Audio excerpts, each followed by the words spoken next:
ಮುಖ್ಯಮಂತ್ರಿ ಬದಲಾವಣೆ ಚರ್ಚೆ, ಸಚಿವ ಸಂಪುಟ ಪುನರ್ರಚನೆ ಇವೆಲ್ಲದರ ನಡುವೆ ನಾಳೆ ಮುಖ್ಯಮಂತ್ರಿ ಸಿದ್ದರಾಮಯ್ಯನವರು ಐತಿಹಾಸಿಕ ದಾಖಲೆಯನ್ನು ನಿರ್ಮಾಣ ಮಾಡ್ತಿದ್ದಾರೆ.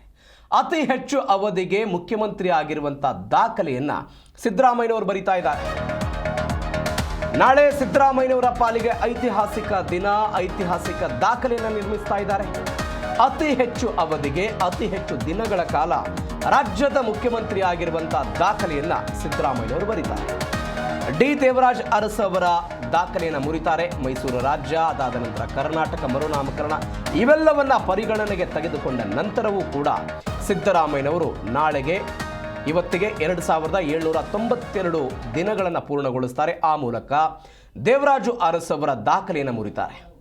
ಸತತ 7.5 ವರ್ಷ 2792 ದಿನಗಳು ಮುಖ್ಯಮಂತ್ರಿಯಾಗಿ ಸಿದ್ದರಾಮಯ್ಯನವರು ಇರ್ತಾರೆ. ಡಿ ದೇವರಾಜ್ ಅರಸು ಅವರು 2792 ದಿನವನ್ನು ಸಿದ್ದರಾಮಯ್ಯನವರು ಅದನ್ನು ಪೂರೈಸ್ತಾರೆ. ನಾಳೆಗೆ ಈ ದಾಖಲೆ ಬ್ರೇಕ್ ಆಗುತ್ತೆ.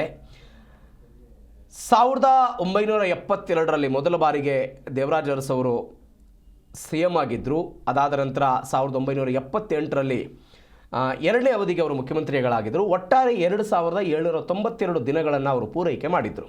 ಇದೀಗ ಸಿದ್ದರಾಮಯ್ಯನವರು 2013ರಿಂದ 2018ರವರೆಗೆ 5 ವರ್ಷ ಸಂಪೂರ್ಣವಾಗಿ ಪೂರೈಸಿದರು. ಇದೀಗ ಎರಡನೇ ಬಾರಿಗೆ 2023ರಲ್ಲಿ ರಾಜ್ಯದ ಮುಖ್ಯಮಂತ್ರಿ ಆಗಿದ್ದಾರೆ. ಇದೀಗ ಆ ದಾಖಲೆಯನ್ನು ಮುರಿತಾ ಇದ್ದಾರೆ. ಸಿದ್ದರಾಮಯ್ಯನವರು ದೇವರಾಜು ಅರಸು ಅವರ ಆ ತತ್ವಗಳು, ಆ ಸಿದ್ಧಾಂತದ ಮೂಲಕವೇ ರಾಜಕಾರಣಕ್ಕೆ ಬಂದವರು. ಇದೀಗ ಆ ದಾಖಲೆಯನ್ನು ಸಿದ್ದರಾಮಯ್ಯನವರು ಮುರಿತಾ ಇದ್ದಾರೆ.